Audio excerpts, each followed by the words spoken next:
The day started like any other. The sun filtered through the blinds in long, lazy streaks, highlighting the clutter of the living room. My mother, Ruth, was in the kitchen humming an old gospel tune as she worked. She always sang when she cooked, a habit she said reminded her of her own mother back in the small town she grew up in. I had been slumped on the couch for hours, staring blankly at the TV. It was a weekday, but I hadn't gone to work. Lately, my life had been in a sort of limbo, an endless cycle of frustration, restlessness, and the craving for something to dull it all. This morning was no different. As I sat there, listening to her faint melody mixing with the clatter of pots, my mind wandered to the previous night. I had gone to the bar again, drank until my thoughts blurred, and stumbled home well past midnight. This morning, my wallet was lighter, and my hangover heavier. But the dull ache behind my eyes was not what bothered me most. It was the gnawing feeling of regret, that whisper of shame that always greeted me after I'd spent what little money I had on drinks. "Jack," my mother called from the kitchen, her voice light but firm. "I made breakfast. Come eat." "Not hungry," I replied, my tone sharper than I intended. There was a pause before she spoke again. "You can't keep skipping meals. At least have some coffee." I sighed, hauling myself off the couch and shuffling into the kitchen. She had set the table neatly, eggs, toast, and a steaming pot of coffee. Ruth always took care of me like this, even though I was a grown man. It was something I had come to expect, perhaps too much so. As I poured myself a cup, the thought crept into my head, if she could lend me a little cash, just enough for tonight, maybe I could straighten things out tomorrow. A drink would help me think clearer, plan better. At least, that's what I told myself. I glanced at her as she sat across from me, sipping her coffee with a faint smile. The request was forming on my tongue, but something about her serene expression made me hesitate. "You seem quiet today," she said, breaking the silence. I shrugged. "Just tired." Her gaze lingered on me, and for a moment, I felt like a boy again, caught in some mischief. Ruth had that way of looking at me, like she could see through every layer of my defenses. "You were out late again, weren't you?" she asked softly. I bristled, her words hitting too close to the truth. "I don't see how that's any of your business." Her face fell slightly, but she didn't respond. Instead, she reached for the butter knife and spread a thin layer of jam over her toast, her movements slow and deliberate. The air between us grew heavier, and I knew I had hurt her. But I didn't apologize. What I didn't know then was that this morning would mark the beginning of a turning point, one I would never be able to take back. The silence between us stretched uncomfortably as I nursed my coffee. I kept glancing at my mother, gauging her mood. She wasn't one for confrontation, but there was a quiet strength about her that made it clear she wouldn't be pushed too far. Still, I thought I could convince her. I always had a way of softening her resolve when I needed to. I cleared my throat. "Hey, Mom," I began, trying to keep my tone casual. "I was wondering if you could help me out with a little money." Her hand paused mid-air, the toast hovering just inches from her mouth. Slowly, she set it back on the plate and folded her hands in her lap. Her expression was calm but wary. "What do you need money for, Jack?" My stomach nodded at the question. I wasn't sure what to say that would sound convincing. The truth, that I wanted it for drinks, was out of the question. "I've just got some things to take care of," I said vaguely. "Bills, groceries, you know." Ruth's gaze didn't waver. "Bills and groceries? You haven't mentioned any problems with those before." I shifted in my seat, feeling the tension rise. "It's just some stuff that came up, okay? I don't need a lecture, Mom. Just a little help." She exhaled deeply, her eyes filled with a mixture of concern and weariness. "Jack, I've helped you so many times before. And I never minded, because I thought it was for something important. But if you're asking me for money to go out drinking again, I can't do it." Her words hit me like a slap. "It's not for drinking," I said quickly, my voice defensive. Why would you even think that? Her lips tightened into a thin line. Because I know you, Jack. You're my son. I've seen the way you've been living lately, coming home late, spending all your money, avoiding work. I love you, but I can't keep enabling this. I felt a spark of anger flare in my chest. Enabling? Is that what you think you're doing? Helping me is enabling? I think helping you in the wrong way might be, she said gently, but firmly. And I won't do that, Jack. Not this time. For a moment, I didn't know how to respond. My pulse pounded in my ears as her words sank in. I had expected her to cave like she usually did, to hand me some cash with a resigned sigh. But this time, she was standing her ground, and it infuriated me. I see how it is, I said, my voice cold. You'd rather let me struggle than give me a little help. Some mother you are. Her face paled at my words, but she didn't lash back. Instead, she looked at me with something that resembled heartbreak. Jack, she said softly, I've been trying to help you for years. But there comes a point when a person has to help themselves. I'll always love you, but I can't give you money for something that's only going to hurt you. Her refusal felt like a betrayal, even though deep down, I knew she was right. But my pride, my frustration, wouldn't let me see it that way. All I felt in that moment was anger and the sharp sting of rejection. Fine, I snapped, standing abruptly. If that's how you feel, maybe you shouldn't be here at all. Her eyes widened in disbelief. Jack, what are you saying? I'm saying you need to leave, I said, my voice trembling with emotion. You're not helping me, and all you ever do is judge me. I don't need that in my life right now. The words tumbled out before I could stop them, and the moment they did, a silence fell over the room, so heavy it was suffocating. My mother stared at me, her face a mask of shock and pain. But she didn't argue. Slowly, she rose from her chair, her movements deliberate, as though each step cost her something. If that's what you want, Jack, she said quietly, then I'll go. I didn't say anything as she left the kitchen, her footsteps echoing through the house. Part of me expected her to stop, to turn back and tell me I was being ridiculous. But she didn't. Moments later, I heard the front door open and close softly, leaving me alone in the quiet house. I stood there, staring at the empty space where she had been, a strange mix of triumph and unease swirling in my chest. I had won, hadn't I? She was gone, and I didn't have to deal with her disapproval anymore. But as the minutes passed, the silence grew heavier, and the reality of what I had done began to sink in. The quiet was unbearable. At first, I welcomed it. After the door shut behind my mother, I told myself I'd finally have some peace, that her nagging voice wouldn't echo through the house anymore. I plopped onto the couch and flipped through the TV channels, trying to convince myself that this was exactly what I needed. But the silence had a way of creeping in. It lingered in the corners, growing louder as the hours ticked by. Every clink of a cup in the sink or creak of the floorboards felt like a ghost of her presence, a reminder of the conversation we'd had and the things I'd said.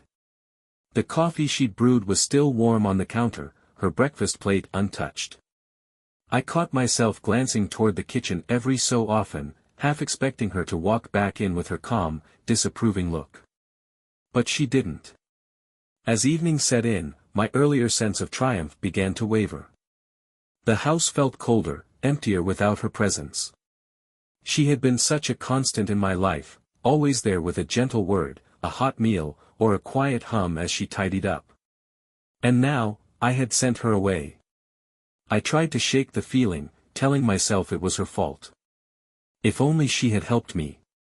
If only she had understood what I was going through, she wouldn't have pushed me to this point.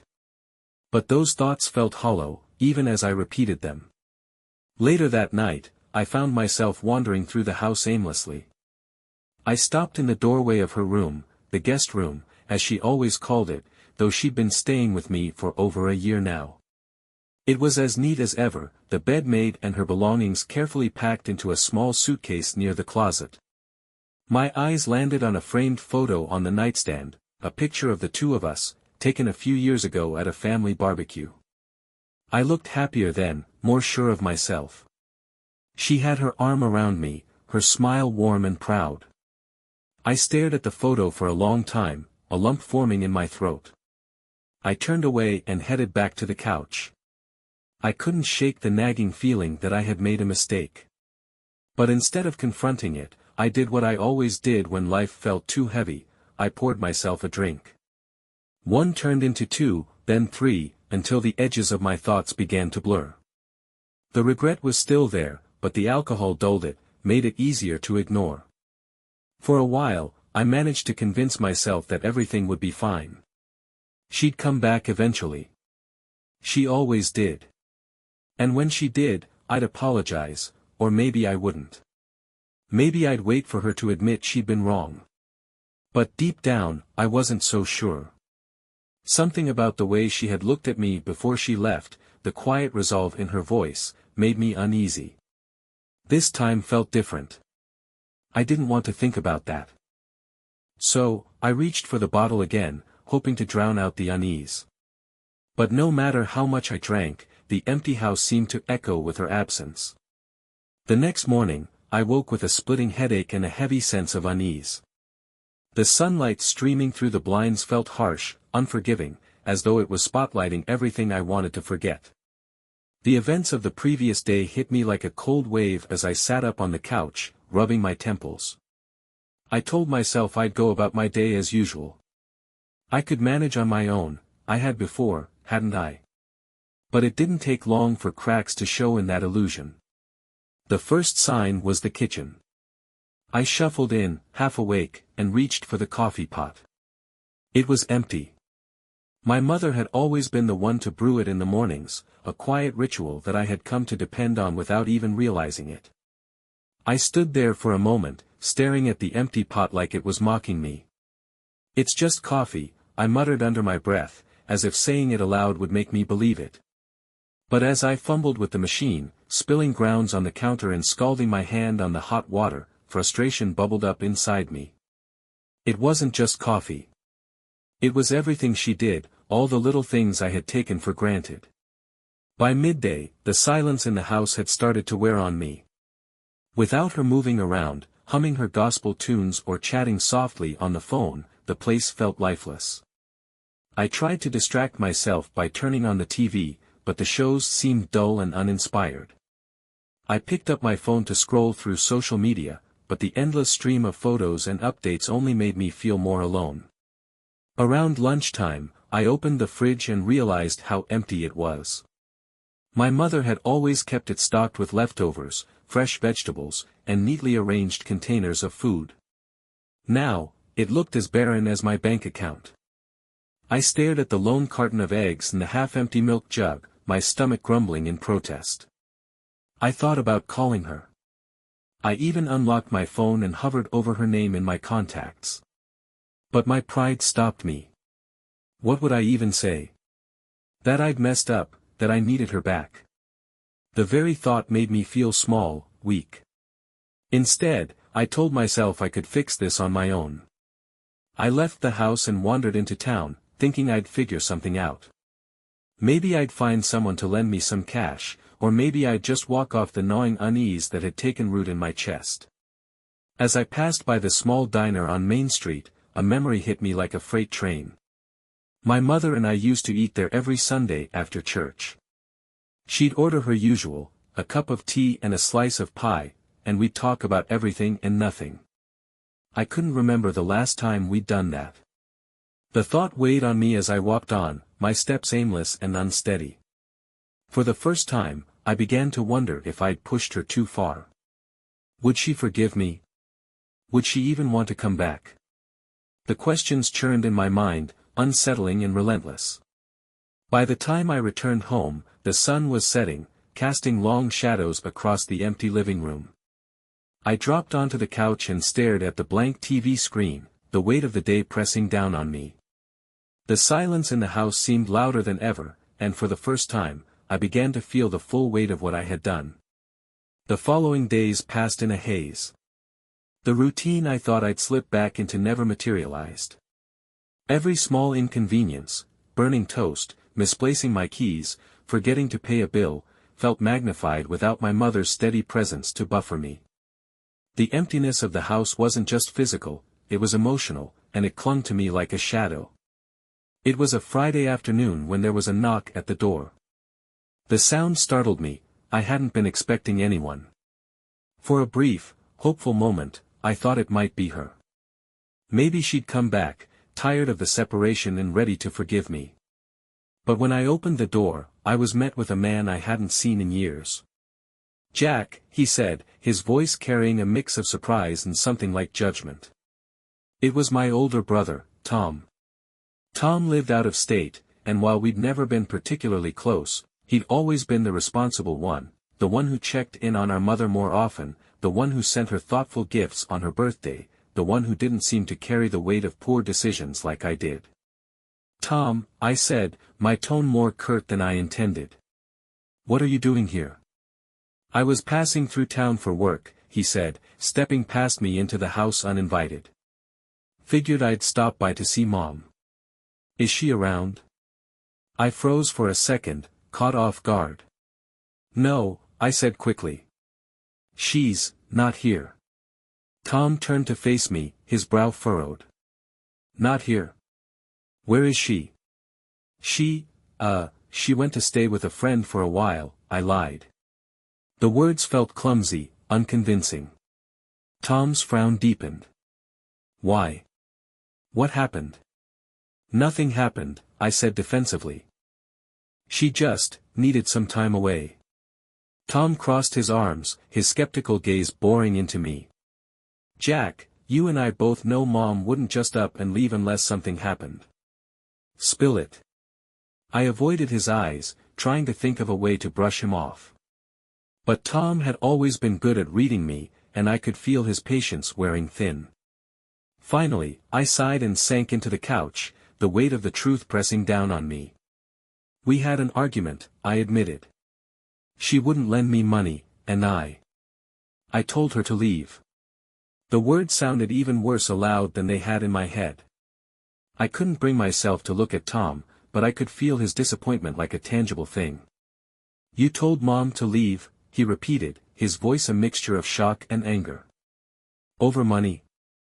For what, Jack? Another night at the bar?" I flinched at the accusation, though it wasn't far from the truth. "You don't understand," I muttered. "She wouldn't listen. She was acting like she was better than me." Tom let out a sharp laugh, more incredulous than amused. "Acting better than you? She's been bending over backward for you for years, Jack. How many times has she bailed you out, huh? How many times has she put her own needs aside to take care of you?" I didn't respond. I couldn't. Every word he said was like a dagger to my pride, but it was a dagger I couldn't deflect. "Where is she now?" he asked after a moment, his tone calmer but no less firm. "I don't know," I said, my voice barely above a whisper. "She left without saying where she was going." Tom's expression softened slightly, but his disappointment remained. "Do you realize what you've done? Mom's not getting any younger, Jack. She deserves better than this. You need to find her, apologize, and fix this before it's too late." The thought of finding her felt overwhelming. What would I even say? How could I make up for what I'd done? But as I looked at Tom, I realized he was right. I had to try. If I didn't, I might lose her for good. "I'll try," I said finally, though the words felt heavy with doubt. "You'd better," Tom said, heading for the door. "And Jack? Get your act together. Mom deserves a son she can rely on." As he left, the weight of his words settled over me. I sat in the silence once more, but this time, it felt less like emptiness and more like a call to action. I needed to find her, not just for her sake, but for mine too. The following day, I woke with a sense of purpose I hadn't felt in years. It wasn't comfortable, it gnawed at me, pressing against my chest like a heavy stone. But it was there, and for once, I didn't try to push it away. I started by checking the obvious places. My mother had a handful of close friends in town, and I figured she might have gone to one of them. The first stop was Mrs. Callahan's house, a small, cozy place on the corner of Birch and Elm. Mrs. Callahan had been one of my mother's friends for decades, their bond forged through countless potlucks, charity drives, and afternoons spent gardening. I knocked on the door, and after a few moments, Mrs. Callahan answered. She smiled faintly when she saw me, but there was a guardedness in her eyes I hadn't expected. "Jack," she said, her tone polite but distant. "What brings you here?" "I was wondering if my mom's been by," I said, trying to sound casual. "She left the house a few days ago, and I thought she might have come to see you." Mrs. Callahan's smile faded, replaced by a look of concern. "She hasn't been here," she said. "But she did call me the other day. She mentioned you two had a disagreement." My stomach twisted. "Of course," she told her. "Yeah," I admitted. "We did. I'm trying to make it right. I just need to find her." Mrs. Callahan studied me for a long moment before nodding. She didn't say much about where she was going, but she did mention something about needing some peace and quiet. "Have you checked the old family cabin?" The cabin. The thought hadn't even crossed my mind. It was a small, run-down place about an hour out of town, nestled in a quiet patch of woods. My parents used to take us there when we were kids, but it had fallen into disuse after my father passed away. "No," I said slowly. "I hadn't thought of that." "Thanks, Mrs. Callahan." She gave me a faint smile. "You should go. And Jack, if you find her, don't just apologize with words. Show her you mean it." I nodded, feeling the weight of her words, and headed back to my car. The drive to the cabin felt longer than I remembered, the narrow, winding roads bordered by tall pines that seemed to close in around me. My mind raced with thoughts of what I'd say to her, how I'd explain myself. Would she even listen? Or had I burned the last bridge between us? When I finally arrived, the sight of the cabin hit me like a wave of nostalgia. It looked almost exactly as I remembered it, small and weathered, with a porch that sagged slightly in the middle. The air was crisp and quiet, the kind of stillness that made you feel like the world had slowed down. I parked the car and approached the front door, my heart pounding. I hesitated for a moment before knocking, the sound echoing through the stillness. There was no response. "Mom." I called out, but my voice was swallowed by the silence. I tried the doorknob, and to my surprise, it turned easily. The door creaked open, revealing the dimly lit interior. The cabin was empty, but it looked lived in. A few of my mother's belongings were scattered around, a book on the coffee table, a half-knitted scarf draped over the arm of a chair. The fireplace had recently been used, and a faint smell of wood smoke lingered in the air. She had been here, but she wasn't now. I stood in the middle of the room, unsure of what to do next. Part of me felt relief, at least I knew she was safe, but the other part was weighed down by the realization that I'd missed her. Again. I sank onto the couch, staring at the book she'd left behind. The pages were dog-eared, the way she always marked her place, and I felt a pang of guilt knowing she'd come here to escape me. I had driven her away, and now I was left chasing shadows. As the sun began to set, casting golden light through the windows, I resolved to wait. If she had come here before, she might return. And if she did, I would be here. Ready to apologize. Ready to tell her what I should have said all along. I stayed in the cabin that night, the fire crackling softly in the hearth as the forest outside grew dark and still. The familiarity of the place, its worn wooden floors, the faint scent of pine, offered a strange comfort. It was the first time in years I'd spent the night there, and the memories it stirred were bittersweet. I remembered summer evenings as a kid, roasting marshmallows by the fire while my parents laughed at something only they found funny. I remembered sitting on the porch with my dad, listening as he explained the constellations while the stars stretched endlessly above us. Most of all, I remembered my mother, always bustling around, making sure we had everything we needed. How had I forgotten all that? How had I let things get so bad between us? I spent the next day cleaning the cabin, a way to pass the time and keep my mind from spiraling.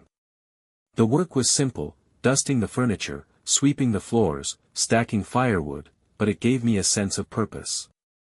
With each task, I thought about what I'd say to her when she came back. "Mom, I'm sorry," I rehearsed aloud. "I was wrong to push you away. I was selfish, and I didn't see how much you've done for me. I want to do better." The words felt small compared to the weight of what I'd done, but they were all I had. I hoped they'd be enough.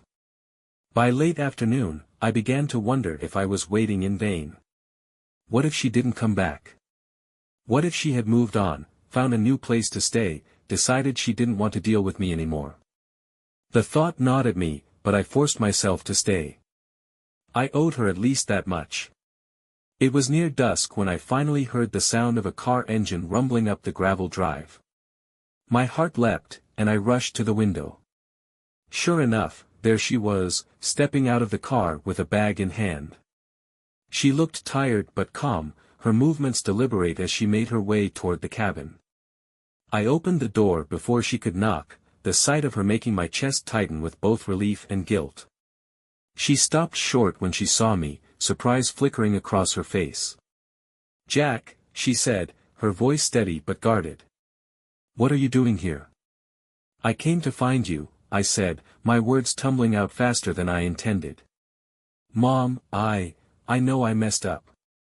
I said things I shouldn't have, and I pushed you away when all you were trying to do was help." She stood there, her expression unreadable, as I continued.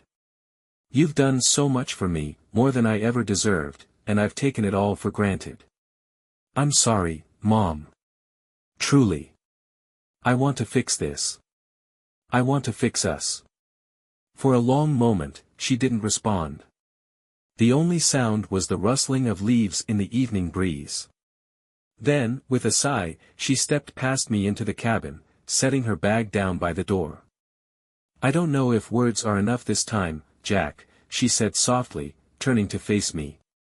"I've heard apologies before, but nothing ever seems to change." Her words stung, but I couldn't deny their truth. "I know," I said quietly. "But I'm not just saying this. I'm going to show you. I'll do whatever it takes to make things right." She studied me for a moment, her eyes searching mine, and I felt as though she was weighing every word I'd said. Finally, she nodded, though her expression remained cautious. "We'll see," she said. "For now, let's just talk." It wasn't forgiveness, not yet, but it was a start. And for the first time in a long while, I felt like there was a path forward. One I was determined to follow, no matter how long it took. We sat across from each other at the small wooden table, the firelight casting flickering shadows on the walls. For a moment, neither of us spoke. The silence between us wasn't heavy this time, it was expectant, like a thread waiting to be tugged. "I didn't mean for things to get this bad," I began, my voice low.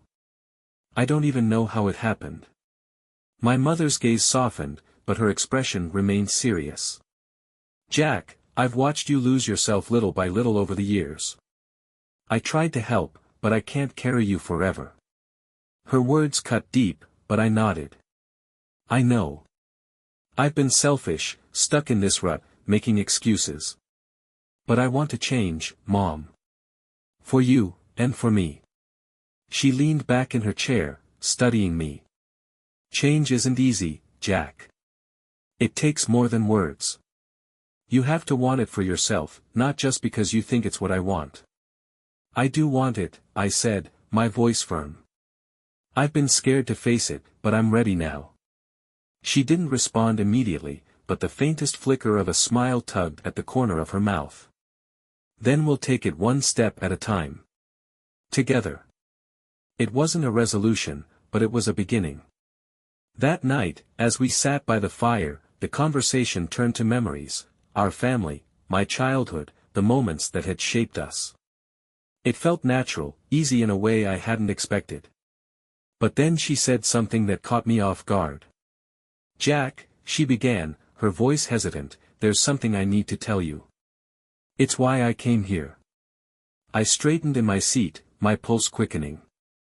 "What is it?" She looked into the fire, her expression thoughtful. "When your dad passed, I told myself I had to be strong for you and your brother.